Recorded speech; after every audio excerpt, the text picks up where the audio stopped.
And that means, all right, cool. We're live there. Sweet. Now I'm going to go live on Instagram now. Very cool.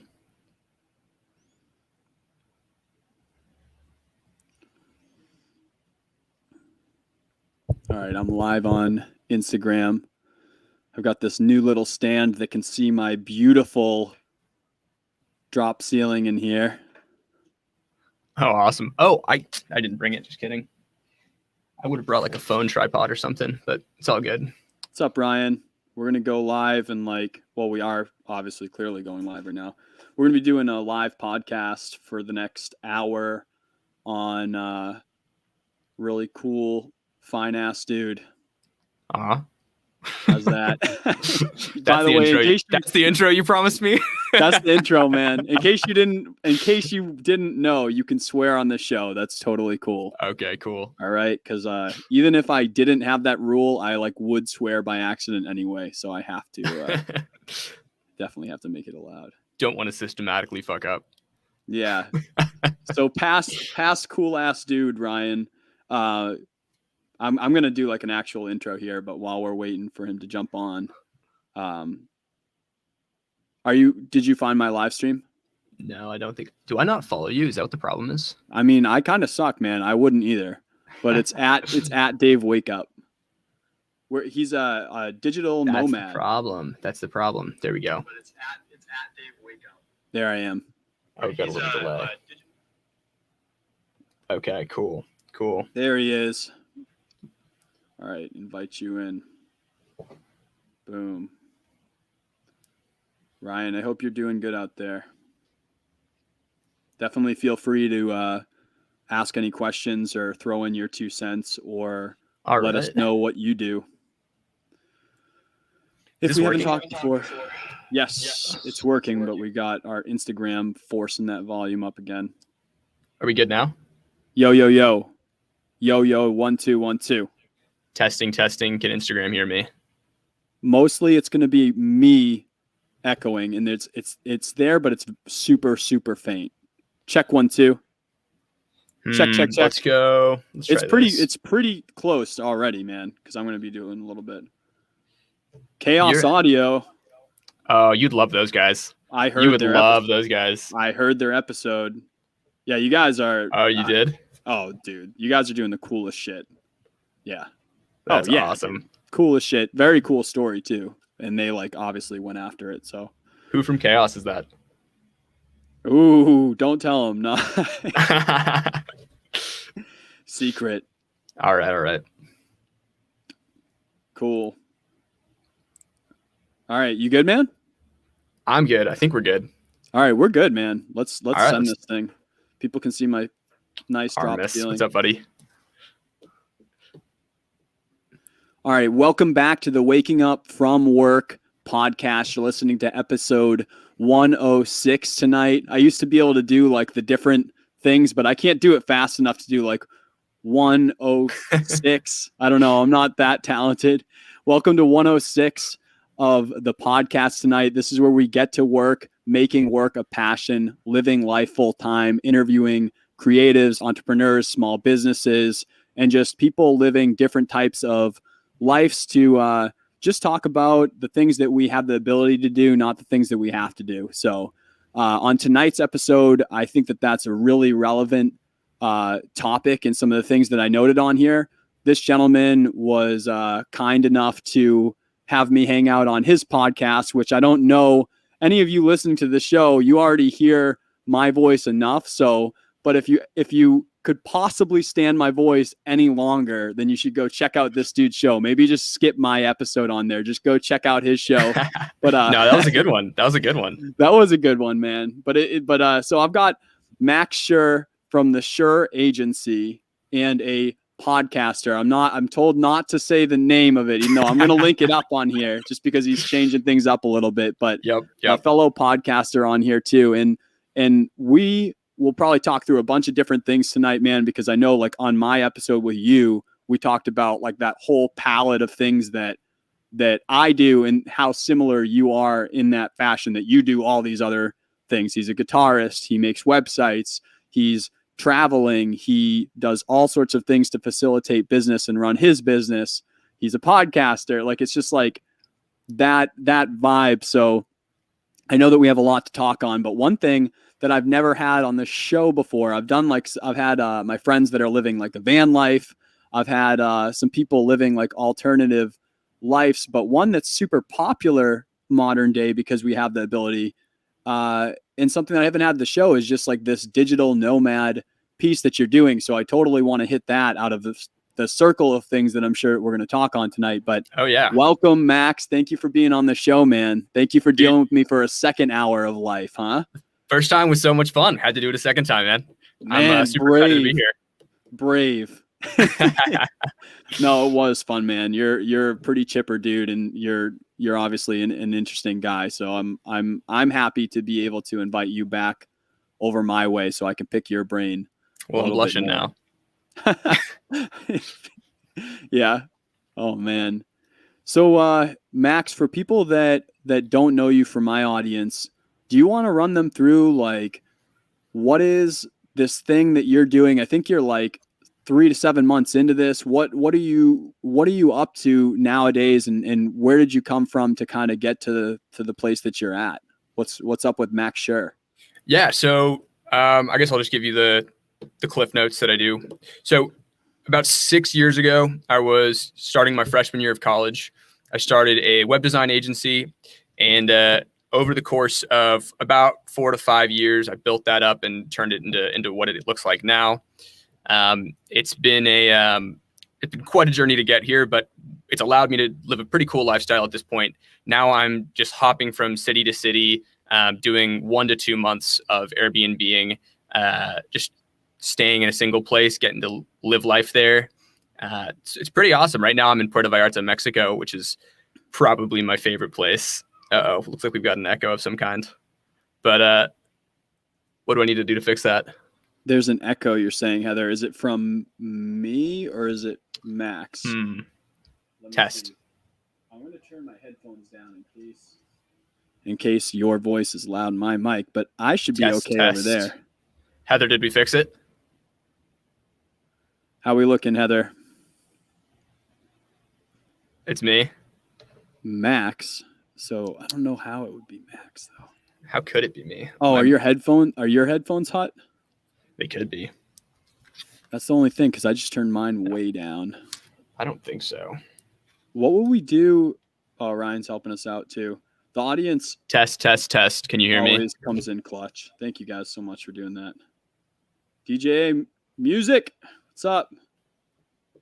How we looking, guys? Are we good now? All right. Thank you, Heather. Yes. Okay, cool. You guys are awesome. Heather is awesome. Okay, so sorry to break you. Puerto Vallarta, Mexico. Puerto Vallarta. Yeah. So I was damn close, dude, for hearing that one time in learning German in high school. I am damn close to catching that. I'm proud of me for that. I'm proud of you too, man. It's better than most of the people here. I'll tell you that. No, it's you're there now, dude. man. It's perfect. There's like, it's crazy because, I thought I didn't realize how big of a thing this was until I came here. Like everyone I meet is living the same lifestyle. It's crazy. Yeah, I got added. I think I just saw that she's watching this, but my friend Rachel added me to this Facebook group that she runs out here, and it's like all digital nomads that just all hang out. So now I have like this friend group out here, and it's crazy. I've been here for 5 days. Wow. So like you're saying like specifically, like obviously like I've heard of this, and then like COVID times, it's like it pushed a lot of people to, I think, do this. Like this ability has been here, and I feel like it's almost newly found that like people could do these things, or at least there's more capability to allow that than before. But are you saying specifically that in that city, that just seems to be a huge pocket of like people there happen to be like potently digital nomads for some reason? Yeah, man. Why? Why? I don't know. I think in that one group, there's 950 people. I think it's a combination of a couple things. One is it's like one of the few countries you can get into pretty easily right now. Like there's not, I didn't have to do anything to get into Mexico. I just booked a flight. Okay. But like getting into some other countries is kind of challenging right now. And then there's also, it's just beautiful all year in this city. It's like you got a combination of like tropical jungle with beach, and it's about perfect, man. Couldn't design a better place. Dang. So it's just a nice place to be at, which might have made them flock there. And they might have been at the other places, but for some reason there's probably a ton here and it's easier to find, maybe. I don't know. Yeah. Yeah. It's also like pretty safe too. Like there's a lot of stereotypes about living in Mexico. It's like it's really safe to live here. Right. That's huge.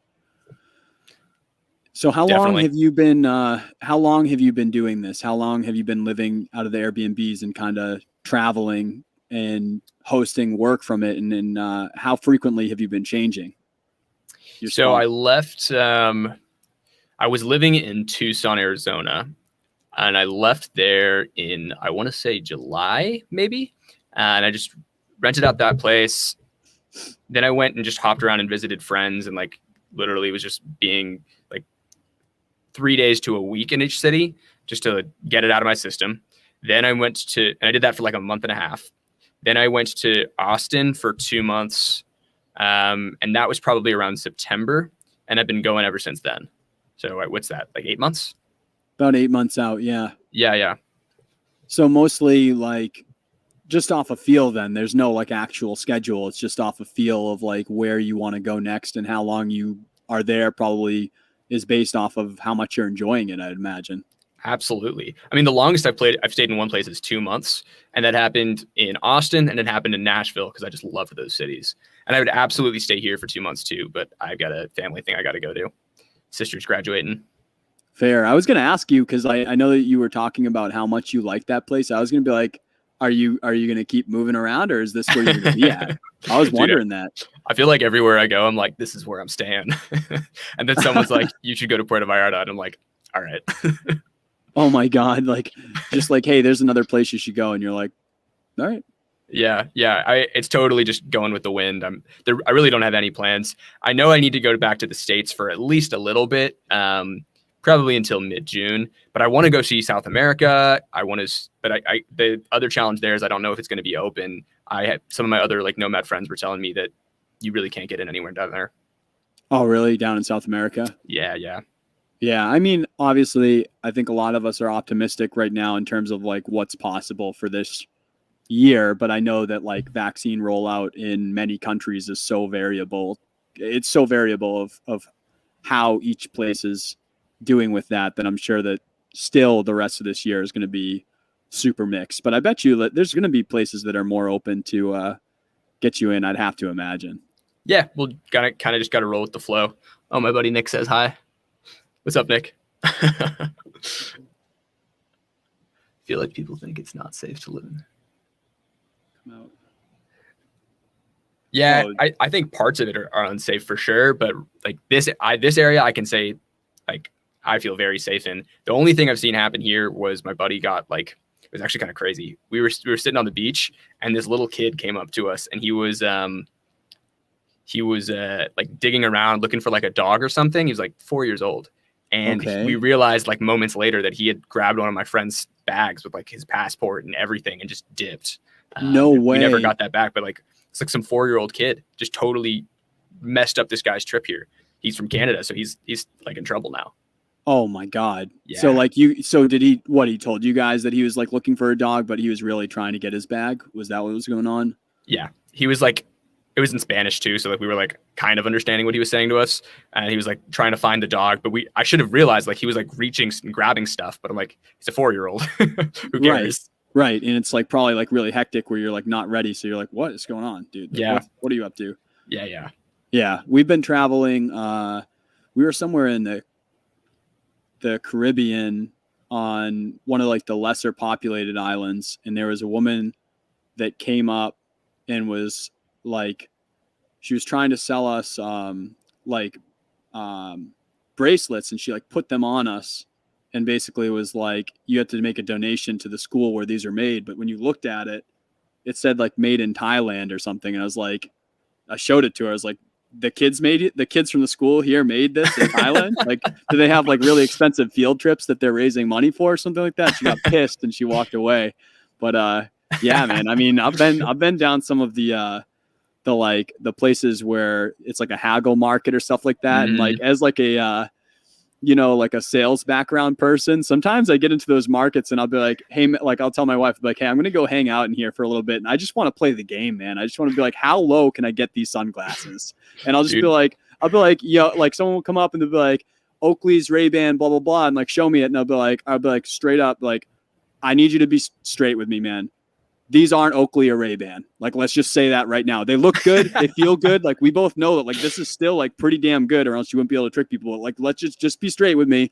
These aren't Oakley or Ray-Ban, right? And they'll be like, well, yeah. And I was like, but they look good. I want them. And, like, I'll be like, how? Like, and I'll try to, like, I'll just sit in there and just haggle with people, man. I will buy stuff, too, at some point, so I'm not a total dick. But it's fun, I love dude. playing that I game. love it. I love it, I man. always overestimate myself in those because, like, I'm like you, like, oh, I'm a salesman, I got this, but it's a different game. Like, selling a website is not like buying sunglasses. It's a super different thing. It's fast. They're Yeah. really they're insanely good, man. That's all they do all day is sell. And so I got these bad boys. Yeah, dude, they look good. Yeah, like Fake Ray-Bans. all day, man. I'll buy fake Ray-Bans all day long. Yep. So, but I'm sure people will want in the show notes that what I can list out about haggling and hagglers markets. But with the traveling, man, I mean, I guess like what's your advice to people that you're running a business, which sounds like that is giving you the straight up freedom. But even me with my day job during COVID times where I straight up couldn't go out on any like customer appointments or anything, I took like 2 weeks and I went down to my Tennessee property and I just worked like in the mountains out there on the internet. And like even that, like that freedom of this digital ability to run through business at that time, I was like, this is the coolest thing that I can just like do a road trip down to Tennessee and go work in another spot in the country and just do this and still conduct like business the same way that I always was. Like the same money was flowing through what I was doing for work in the day. And I was like, this is the coolest thing. And also like, why do I not do this? And do you have advice though, like for people where maybe their day job isn't good for it, or maybe they want to move to a day job or move to their own business or something, or a model that would give them the ability to do this? Do you have any advice for people on how to kind of start that life up, or things that you've learned along the way doing that would be helpful for them if they want to sustain it? Yeah. It's a lot cheaper if you do it with roommates. That's, if you're going to do it through Airbnb, which is how I do it, it can get kind of pricey if you're not doing it with roommates. I'm not anymore doing it with roommates, but that's how I got into it initially and sold myself on living this life. But I'd say the initially other variable, You said initially with roommates to cut down on the costs on those Airbnbs. Yeah. I went with my buddy Mick, and that was really fun. But I also like living alone, so that's cool too now. The other advice I would give: being in a good position where you can take a day off randomly for like a travel day is important, because like, for example, when I was driving from Arizona to Florida and I tried to do that in 2 days, at the end of the second day, it was like, I think it's about 1,500 miles you have to drive, and it takes about 24 hours. And we were on mile 23 or hour 23. And it was like right before we got to the place we were staying in Florida, maybe an hour away.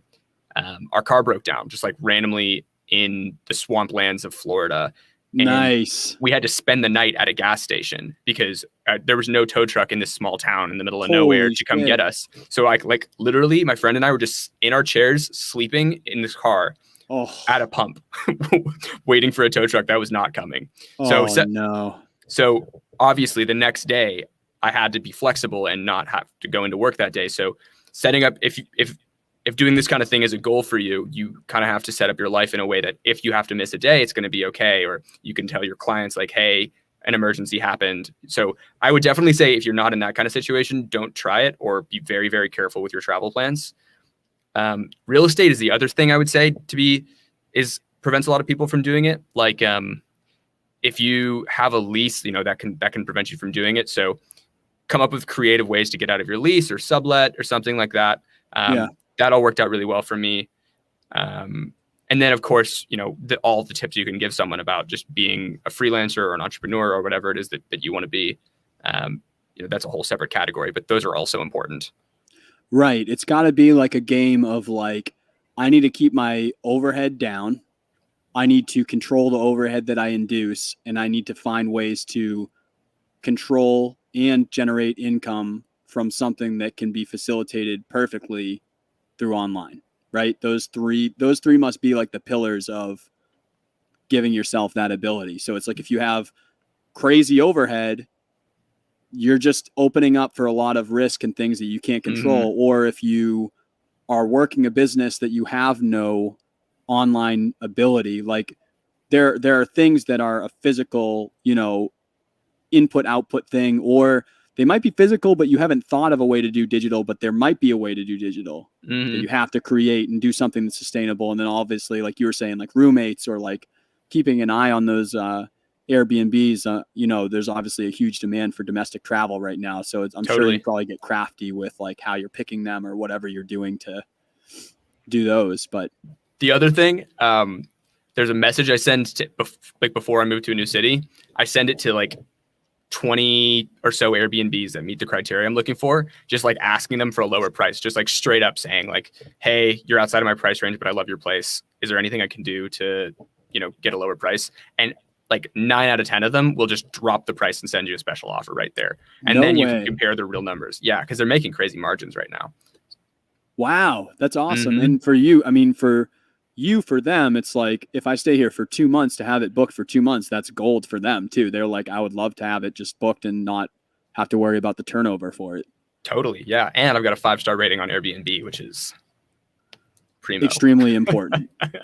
So important. For sure. For sure. I know. My wife talks about it all the time because she's like, she says openly, she's like, I know that this is the way, like for the foreseeable future, it's the only places that I'm going to be staying. Like I'll never stay in a hotel again because I just love this. So she's like, so this 5-star rating that I have is like literally so important to me because of the life that I want to live, of just like, even we're not even doing the stuff that you're doing where it's like our straight up living, but just like for travel, that's just the way that we roll. So it's like very, very, we work very hard to make it so we're leaving places good and like being legit to the owners of those, so well, you're also going to be a host, so you got to respect your peers.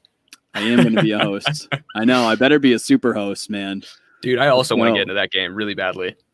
Yeah. I will see if it works out, because we're dumping a lot of money in right now. And if it doesn't come back out, then I suck. But if it works out, and then I'm going to be pretty pumped on it. And I think we're going to be pretty after it, but it's fun right now, at least figuring out that world, because it's just nothing that I've ever done before.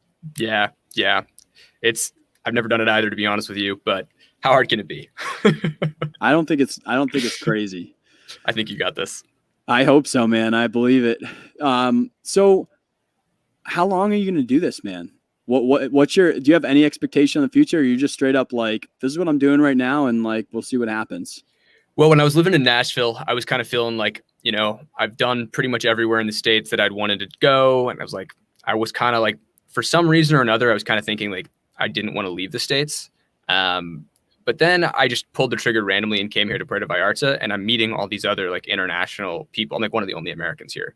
So I'm meeting all these other people from like Canada and Australia and the UK, and they've been everywhere. These people, oh, cool, man. Like I'm a baby traveler for them. Like they look at me and like, oh, you've only been doing this for 8 months and you've just left the country. Like, you haven't even done this. Like, no shit. Some of these people have been doing this for decades. Wow.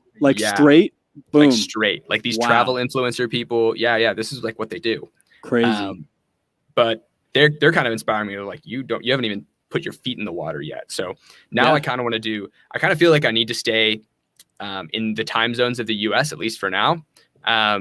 So I'm thinking South America, maybe some of the Caribbean, but I don't know what those time zones look like, to be honest with you. But I imagine they can't be that different.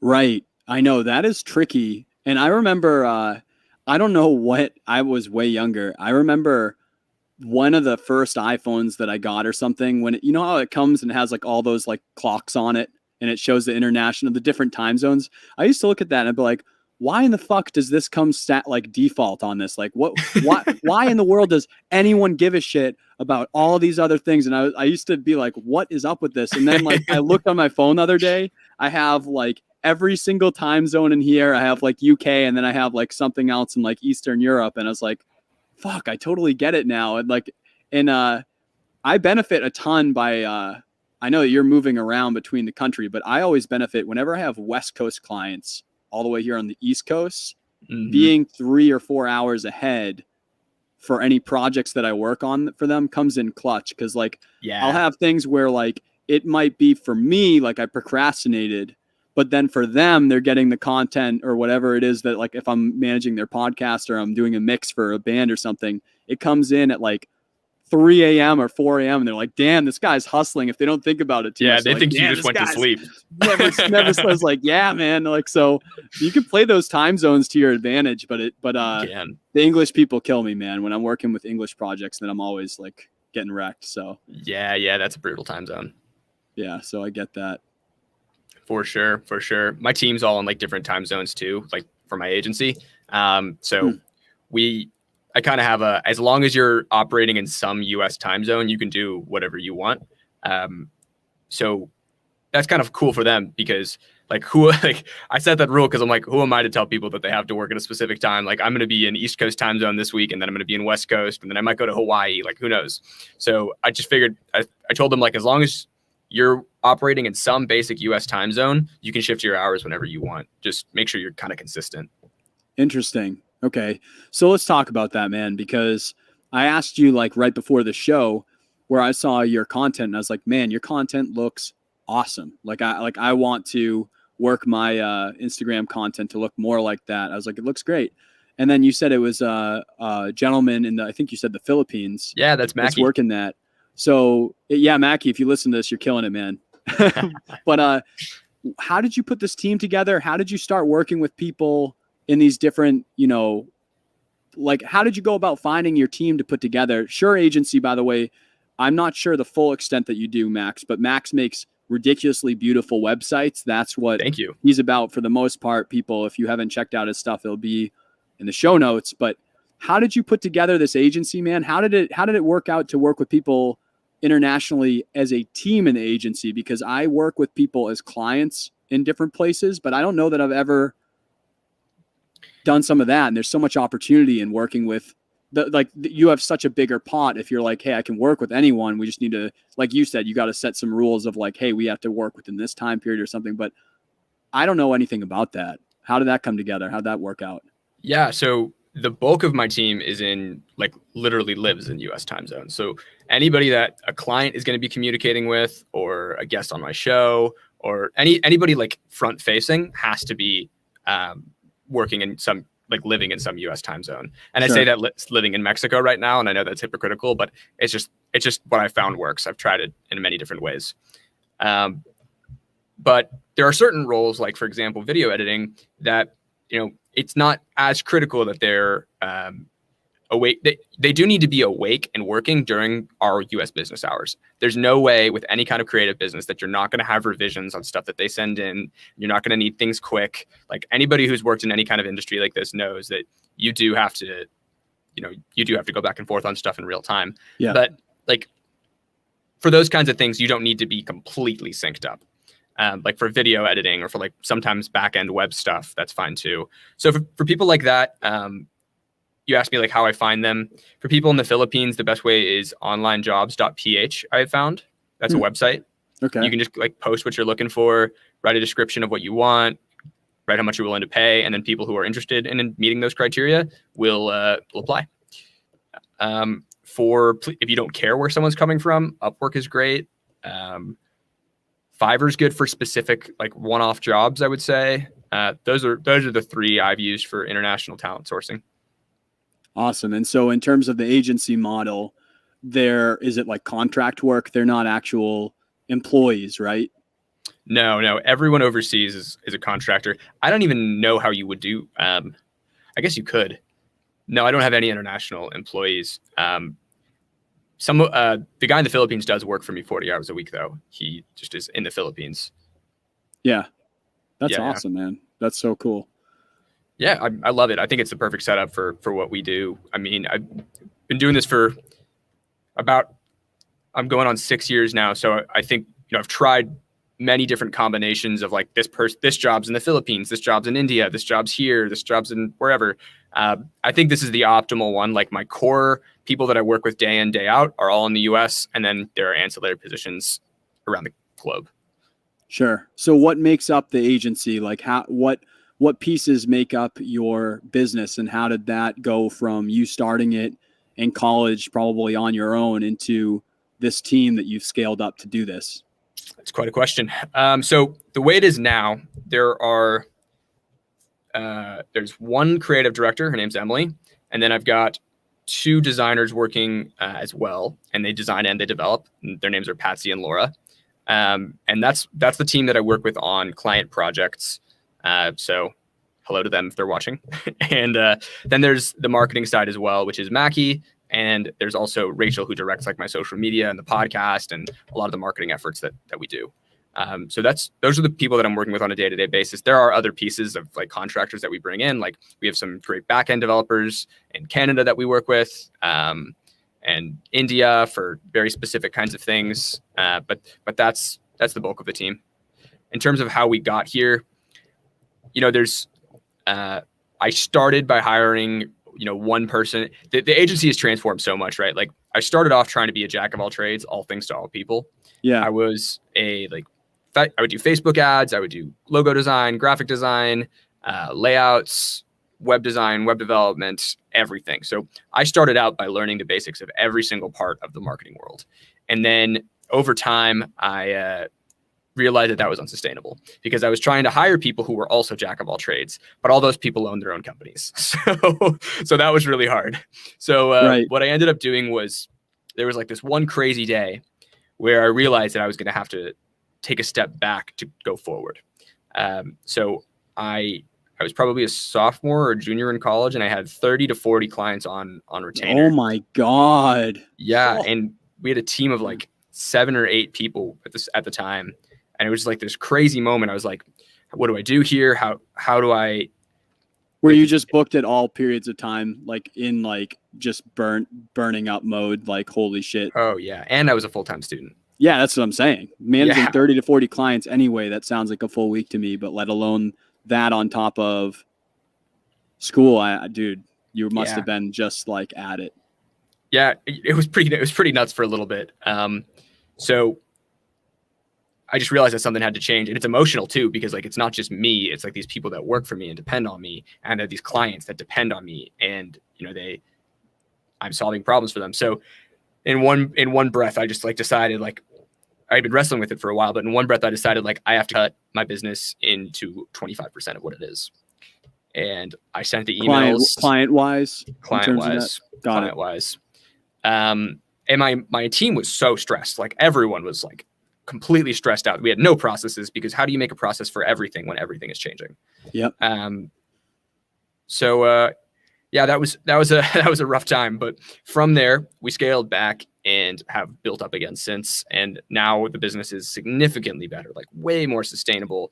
Every project, like almost every single project is a win. Whereas before it was like we were scrambling to get wins. But now things are a lot better.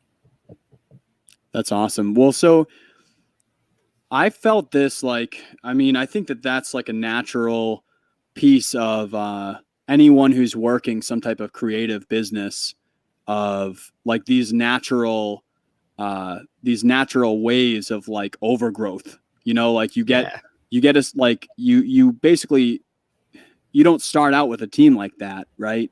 Mm-hmm. And you don't start out with vibing out, like exactly like you said, you started freshman year. This happened like end of sophomore year, which first of all, kudos on that growth. Cause that's stupid, man, to be 30, 40 clients in retainer in like a year and a half. Like that's stupid quick growth. So first of all, that's part of it, is you were crushing something. Right. But thank you. I feel like, I've actually told my wife, like, she kind of knows, like I will tell her like, hey, I'm at a spot right now where I'm in like, I'll say, oh, that's what I say. I'll be like, hey, I'm in growing pains right now.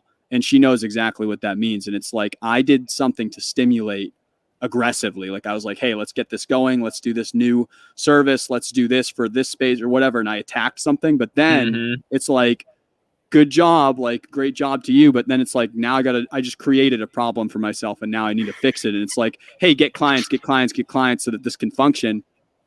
I can't handle all these clients. I need to do stuff for systems. I need to do stuff for time. I need to do stuff for people. I need to do stuff for stress. Stress is like the number one thing, man, where like I see the business owner that I don't want to be. When I see the person that owns like a shop or something, they like, you know, like the people that you're getting services from, and you see this like tired, dead, like 50-year-old dude that you know has been doing this for like 30 years and they just never fix some of those processes, or they never fix some things, and you just watch them.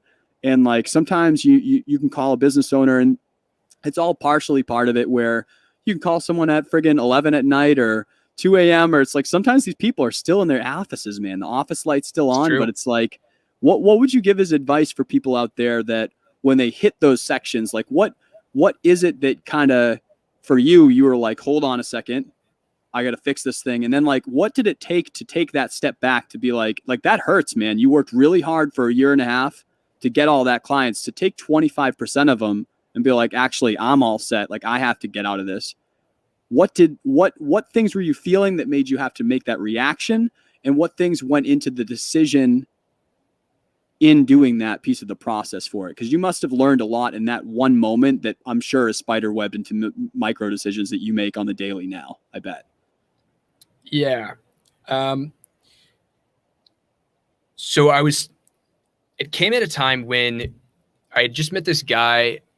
His name was Bjorgvin, and he invited me to go out to lunch with him because I think he saw that I was like struggling this. He was a freelancer who also lived in Tucson, and he had overcome similar things. And he recommended this book to me, and he's like, hey, look, like the way people actually succeed in business is by building processes, you know, and executing on those processes consistently. What was the book? It's called Built to Sell. Okay. It's I don't know about quality wise, but I think that's the best book anyone should read, because if you're missing that, any business person, because if you're missing that key block of business knowledge, which I was, then your chances of success are brutally low, especially in a creative service industry. Basically, the thesis is do one thing and do it well, and build processes around it. Don't wing it every time. Anything you don't have a process for, you're winging. Anything you're winging is unscalable.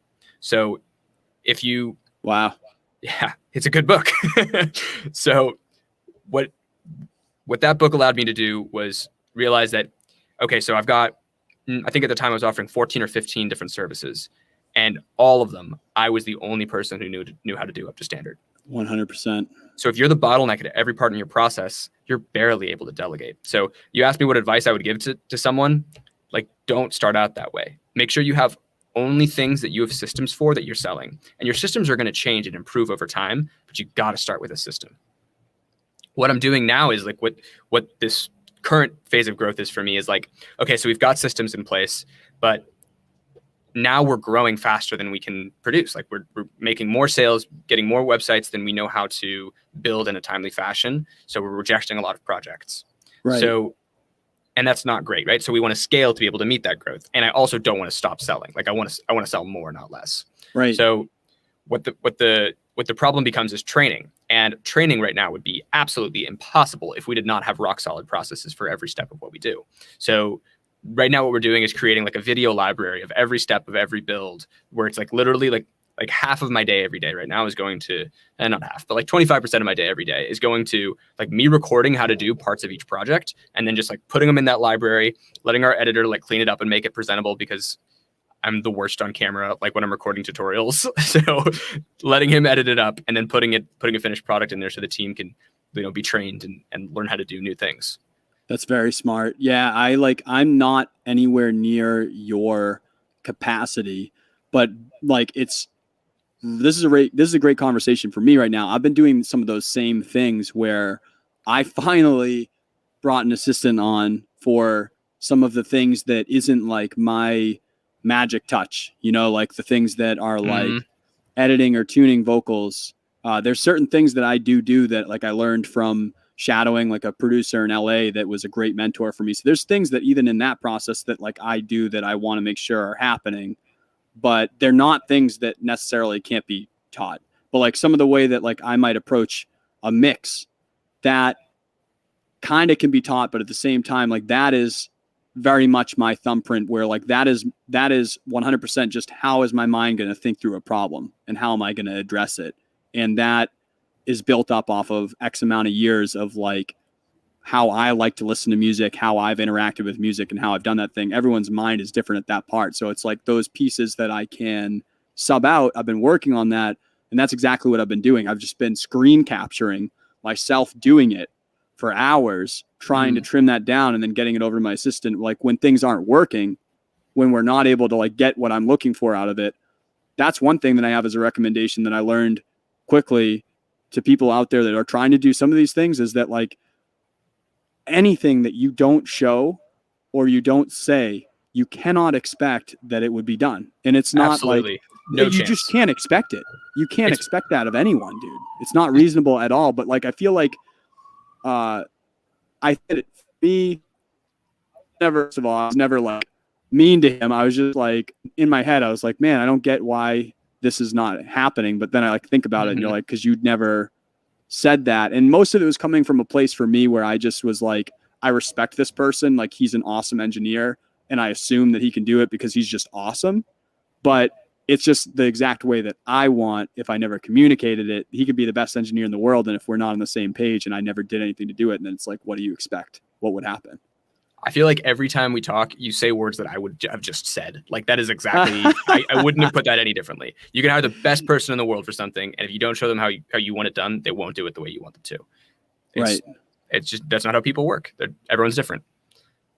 And yeah, that's really all I have to say about that. Damn, man. Yeah, this is why I like talking with you, man. This is why like I wanted to hijack you for at least another hour of your time, because I'm really liking the things that you're hitting, man. Appreciate that. So what's your assistant doing for you? What is he doing for me right now? He's doing the like right now I'm managing some podcasts. So I've got like a lot of software that I've paid for that he doesn't have on his computer, and a lot of like presets and things like that, that it just makes sense for me to do that point, but he is doing the editing. So he's going through editing out the stuff where like I've done that. I've done hundreds and hundreds of episodes of podcasts where I've edited the stuff out, but that's not something that I have to do. So he's editing podcasts for me, editing audiobooks, editing voiceover, things like that. And then it comes to me as a really clean in terms of content piece. And then I'm taking and I'm processing that through to get that as a finished product. So for me, it's something that would have taken me maybe 2 hours for an episode, another hour of transfer. Now has gotten down to about a half hour of work for me, or 15 minutes, which is much better. And I think that there's more that I can do obviously in the future to do more on that. But then like for a mix prep is like been literally the balls, dude. Like having that happen, like he knows, he's now learning, like I have a color coding scheme, I have a file name scheme, I have editing to time and grid, editing to tuning or anything like that, so that when I hit something, that's the part of the process where like I would procrastinate. Like I hate that. I hate doing that portion. I want to like hit it and just be like thinking about how am I going to attack this in like a creative way. And when you're doing like the editing portion, the time sync and all that stuff, I still do that all the time. So it's not like that's off of my plate, but like whenever I can make that not be part of it, I look at it in a completely different way than I used to before. Then I want to listen to the song the least possible. Honestly, I want to listen to it the least possible, give me the least time to form a bias of anything. I just want to figure out what needs to happen. And then whatever's organic, whatever's gut, that's the same way I feel in business, man. It's like, I want gut on anything that I can possibly force it into. And then when I overthink things, that's when stuff's going to start sucking every time. That's so interesting. Yeah. That's how I feel. So you were saying like, and I know I'm not supposed to be interviewing here, but I was curious. So you were, I already had my turn, but you were saying that like there are parts of what you do that it's your taste in music, it comes down to that. I really like relate to that because I feel like in web design, there's, to a lesser extent, but still to a very much prominent extent in terms of the amount of knowledge that you need to have, like a creative eye is also super important. And it just comes down to my taste. That's a really tough thing to hire for. So do you just like hire people that have is like some of your interview questions, like, what's your taste in music like? No, I only, when I hire people for anything, I basically don't care about anything except for who that person is always. Like, I Really? don't look at anything, dude. I just want to know, like, who is this type of person? Are they going to work with me or not? And if it's the right person, man, like, obviously it's like if I'm trying to hire an audio engineer and someone has never audio engineered before and I need them to do things that are like a high level, that's not what I'm saying. I still need to hire someone that does the thing. But like, for anything, man, I mean, because this isn't like the taste things that are the process that like I need help with. There's still character that you put into that based off of your own preferences. There's no way that you can't have bias baked into just about everything that you do. But I can train on a lot of these processes, but I'm not having them do the mix, or I'm not having them do, I don't know, like right now I write music for podcasters or YouTubers. I do the royalty-free music writing for them. That's straight up like my writing, which you can't, like, every writer, every songwriter out there is completely different. So I could hire someone probably to do pieces of that, but it's just like certain things like that. It's, I don't know. That's kind of the way I think creative business, and actually this would be a great question for you formed out of this conversation, would be like, creative businesses, when you start them, usually are a 1-for-1 technician job. But my whole outlook on trying to do anything in the creative space from a business background too, I'm an audio engineer. I'm in music. You're web, people out here who are physical artists and stuff. What's your take on scaling creative business? Because I feel like it doesn't happen because people don't think that it can happen a lot, but I don't think that it doesn't happen because it can't happen.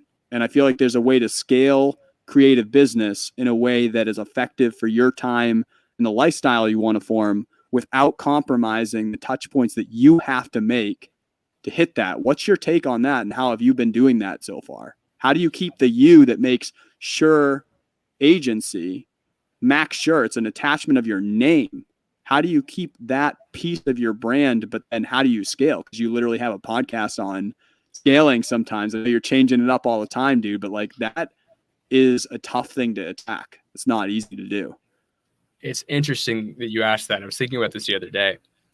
And I want to preface this by saying that I have not achieved the level of scale that I am trying to yet.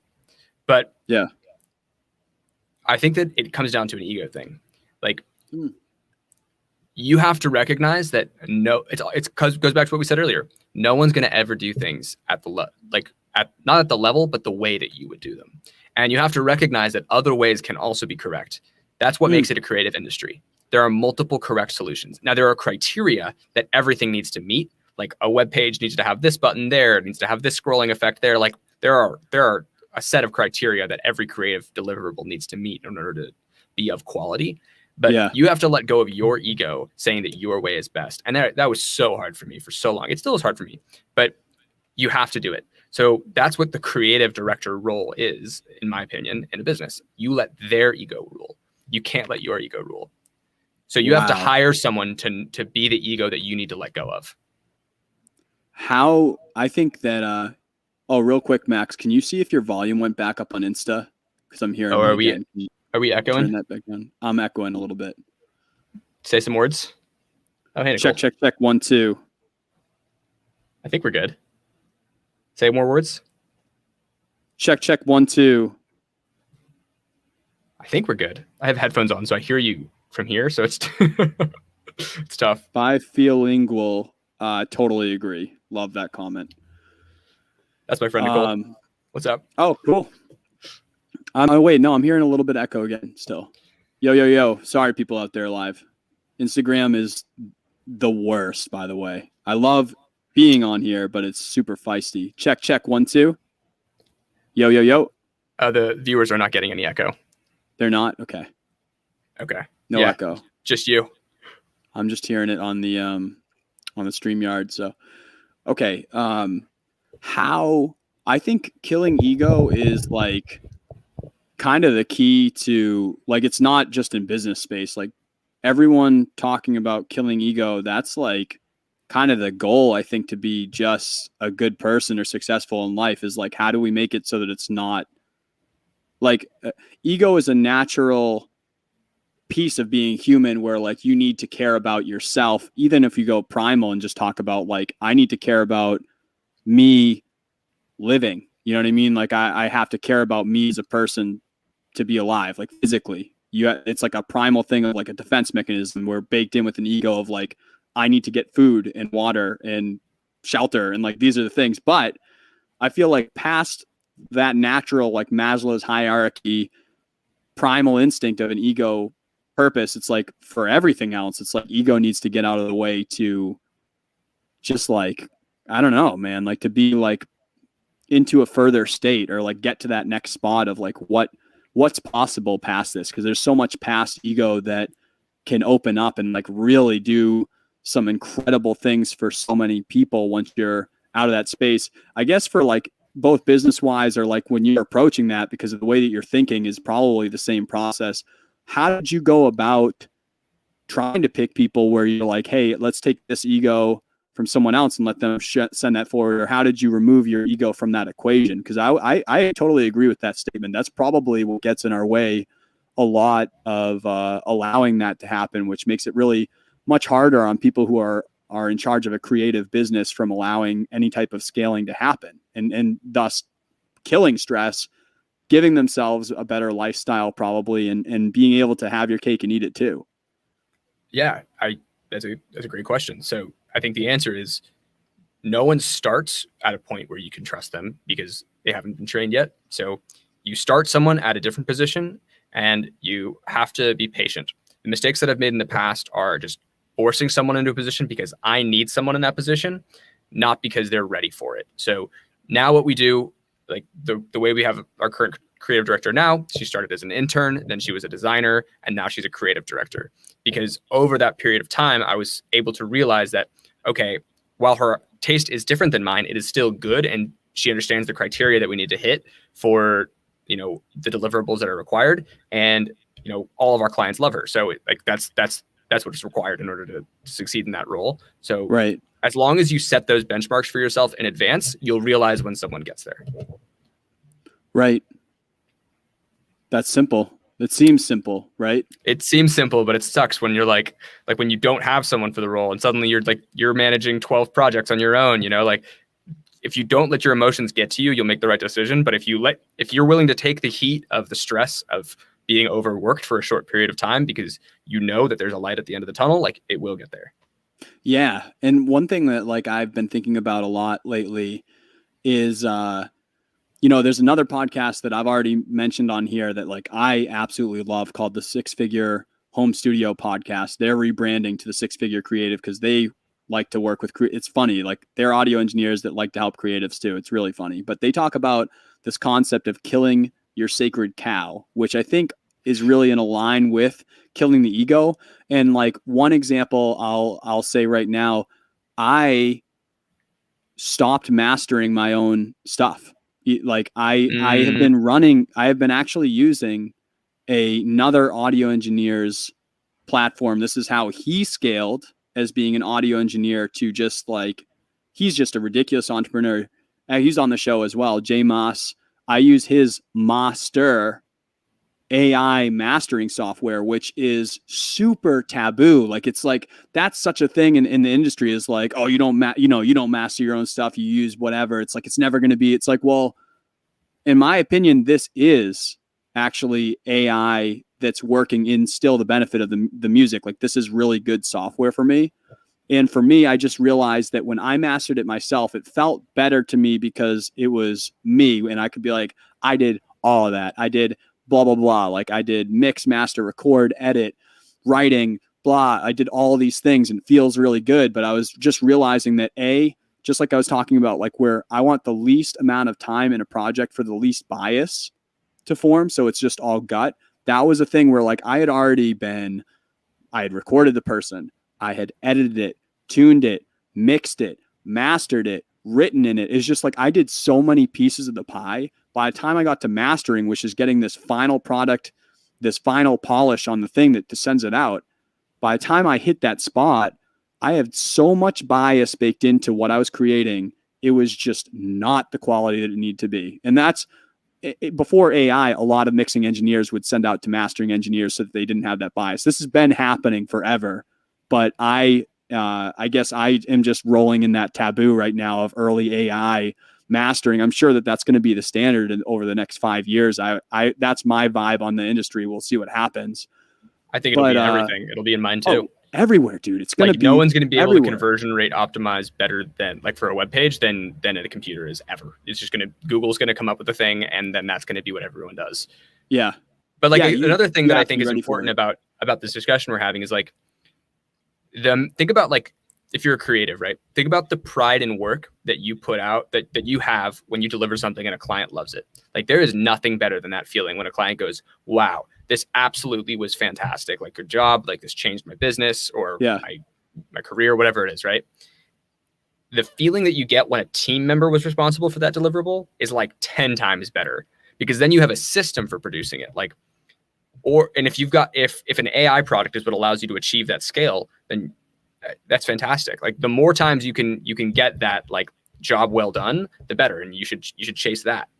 Exactly. Rather than the appreciation of the methods that your peers think you should or shouldn't be using. 100%, man. That's like, I guess that was my long story short of that, was like, just like you were saying, like, if the product, it has to hit these standards, but if the product's good, it's good. That's like where I'm at right now, man, is like, I don't give a shit what genre people are playing or what genre an artist is coming to me to their from and their background. I don't give a shit what influenced it. I don't care if they use stuff that's like loops or pre-recorded things from Splice. So they didn't write it or they didn't make this. I don't care about anything, dude. But at the end of the day, what I care about, does it sound good? Yeah. Is the person happy? Is it making an impact? The rest of it, I don't give a shit, man. I don't care if I hire 15 people and they do so many pieces of the project. I don't care if someone bought beats from someone and they didn't make it. Like all these things of like, well, you didn't do the, I don't care, man. I want results. I want happiness. And I want the creative to be like absolutely stellar and the person that's doing it to feel great about it. The rest of how that happens, as long as it's an ethical thing and it's doing ethically the right thing for the art and for society, I don't give a shit how it happens, dude. And like, Absolutely. That's where I think I've gotten to make those decisions where like you're hiring someone. Yeah, there's certain things that you have to hit X, Y, and Z to be the right product for this person, to be the right service. It has to hit those. That's the industry standard right now. That's something we can't mess with. But past that, it's like, who am I to say that, you know, if this can be better without me, it's just like, then let's do it. Like, who gives a shit?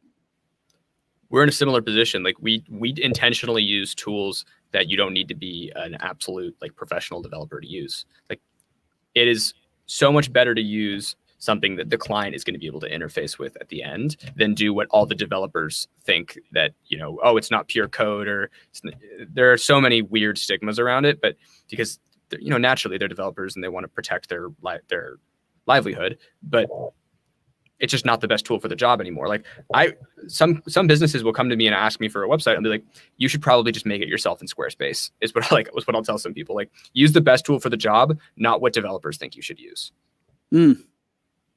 Yeah, I like that. Yeah, it's like it's just the results, man. Like all the time. Like, how many times have you asked someone, you're like, hey, this looks incredible, or this sounds incredible, or like your website or whatever it is that you're impressed with. You're like, how the hell did you do this? And they're like, I use this free tool. And you're like, damn. You know what I mean? You're ready for them to like drop something and be like, well, I spent $10,000 on this. I hired like that. You're ready for it. And then they're like, I use GarageBand. That's why it's a creative industry. 2 minutes, and you're like, all right.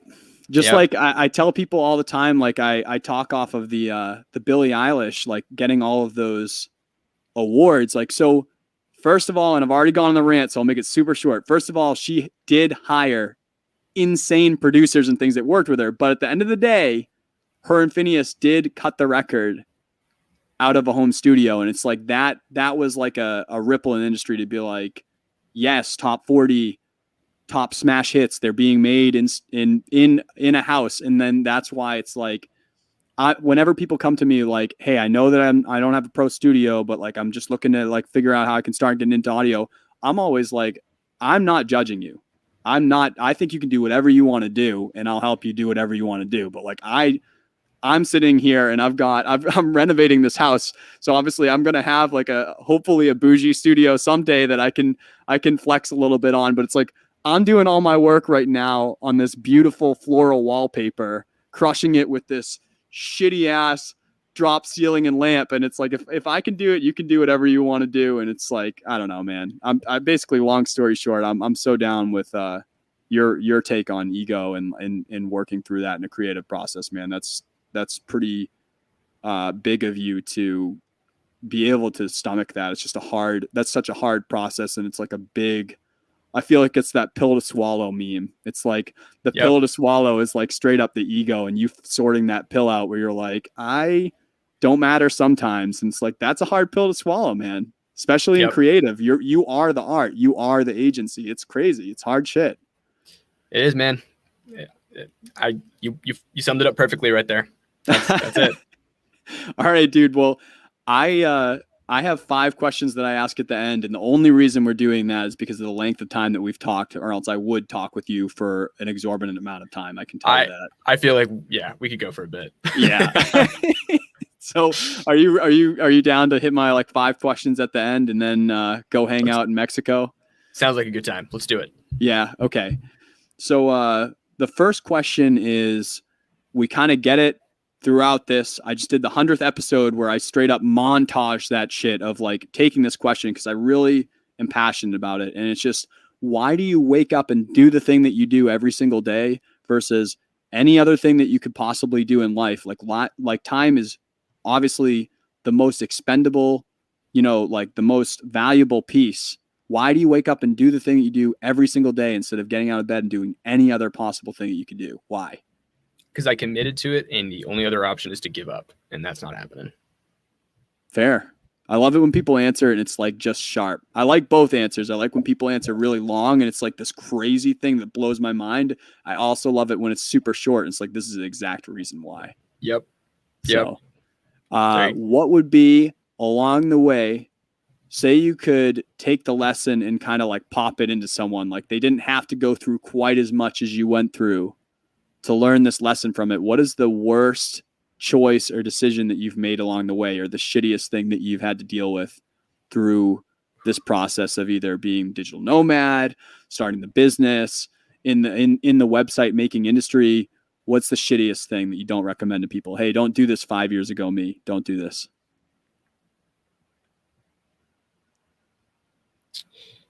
I would say it's a finance thing, actually.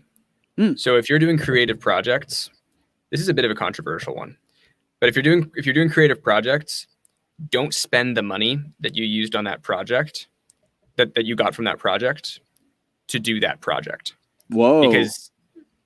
Because you should always have at least that much reserves, because if suddenly that client turns crazy and you need to give them their money back, like, you need to have that flexibility, because otherwise it'll throw your whole business off the rails. Basically, you need to, like, the way that I think about this is, at any given moment, I need to have cash to refund every one of my clients. That's really smart. And that's a big one that I recommend to people. That's really smart. So I will say that, you said it's controversial. On this exact podcast, I have said to people before about some of the times when I've been starting up and I took on like some live sound gigs, dude, that were like a big contract. Like, it was a big payment for me for what I had taken in so far, based off of performing on equipment that I didn't own. And I took the contract and then bought that equipment like 2 days before it, and then ran that stuff to be able to kick into like next levels of business. So I did exactly what you said not to do. But I've done it too. In defense, man, I did have, in my personal stuff, I did have backup money. But business-wise, I know that you're not supposed to blend them that way. I did not have some of those reserves that you're talking about. I think that's just general good business, man, that you're performing is just, not being cash flow. What's the term for it? It's just like you can't be. There is a term for operating.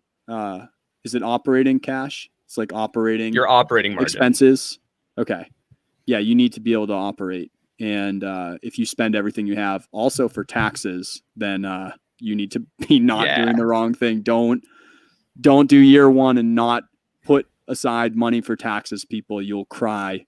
It's super tempting to like use all of the money that you have at your disposal to fuel growth. And at a certain level, you have to do that. But I also feel like when you have a business that's built on processes like you have to in a successful creative industry, if you get a client who is not going to be able to follow those processes and is refusing to play by the rules that you have set, you need to be able to refund them and get them out of your life, because they're going to, if you're doing 15 projects, they're going to be the 16th that ruins all 15.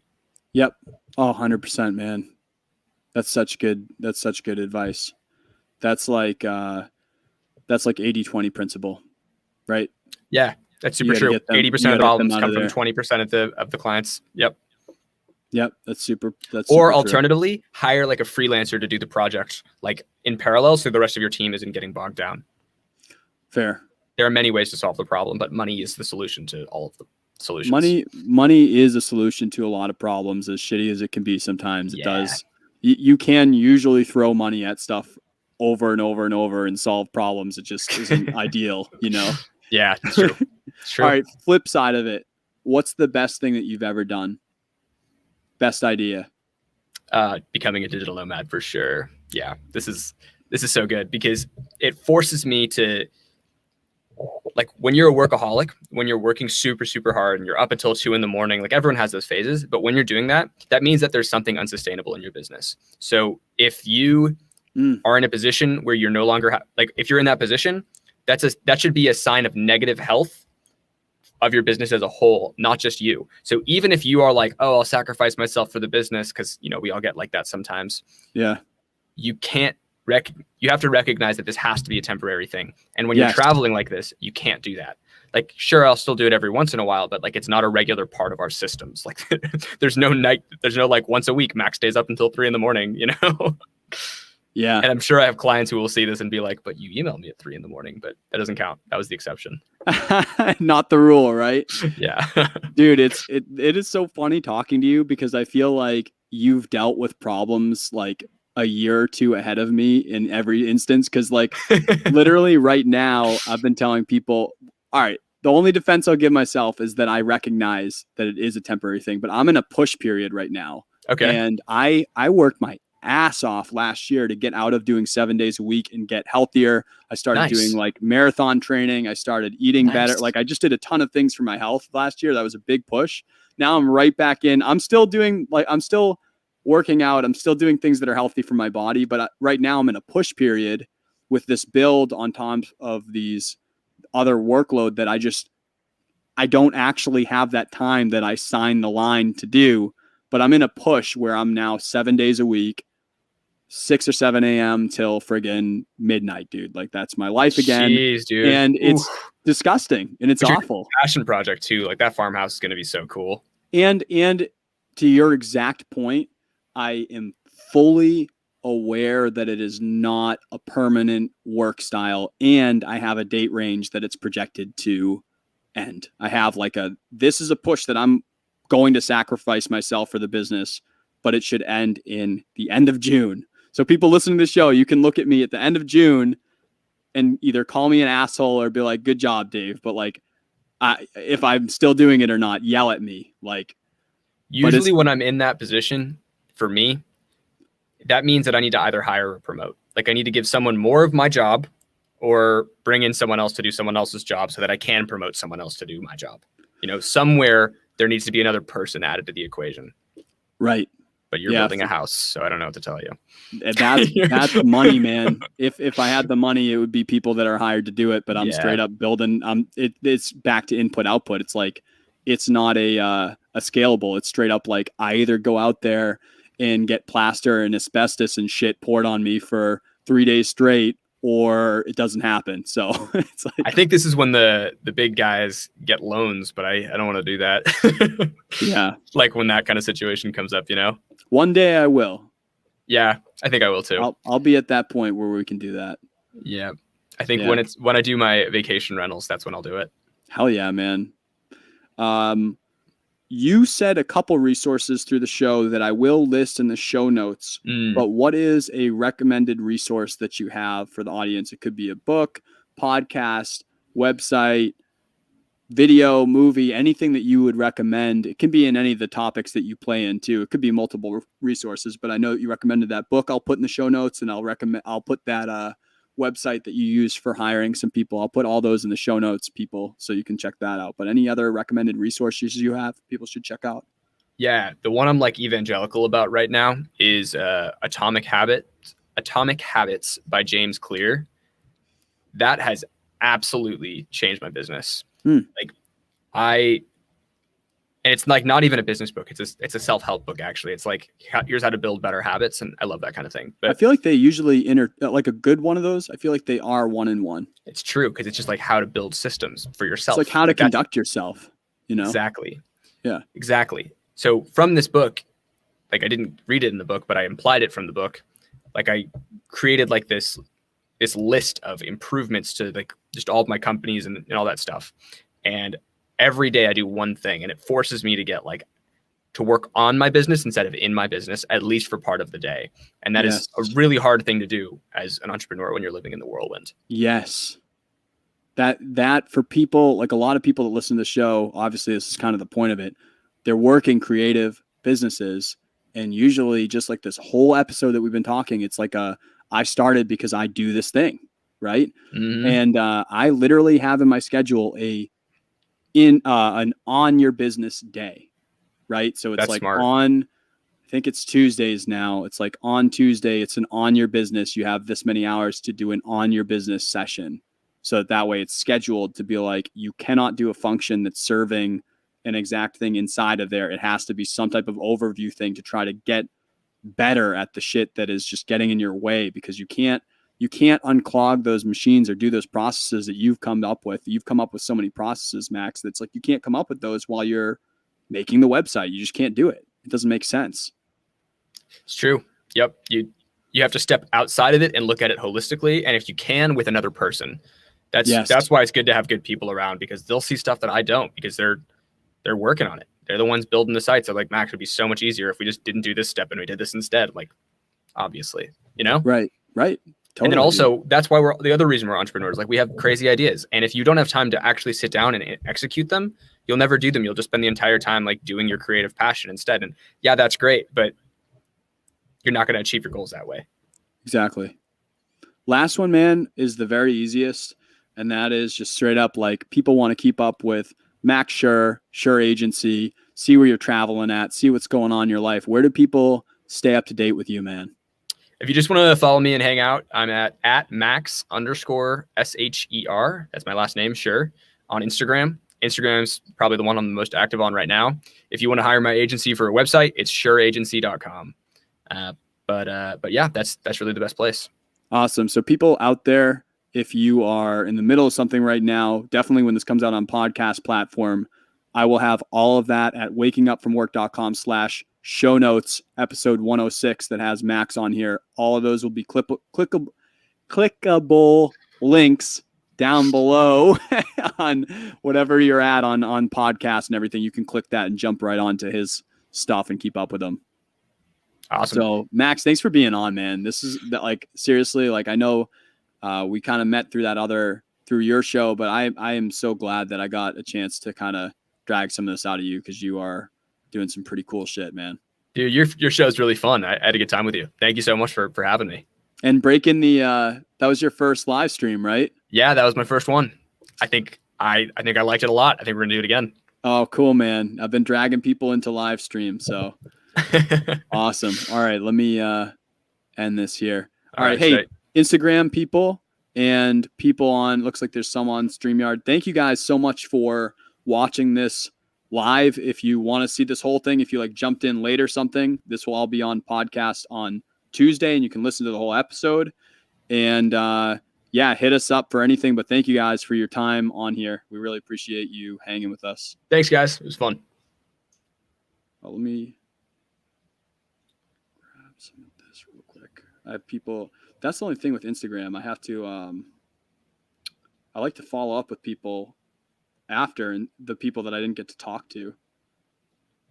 And we had a few people come to this. Look at that. That's pretty cool. What's up, guys? yeah, We still got a few people. Who are they? Oh, it's Kelly. What's up, Kelly? is that Kelp Dog? That's Kelp Dog. Kelp Dog. I have to like make sure. Do I end this? Do I push X? Yes, you can do that. Okay. And no. And then end broadcast.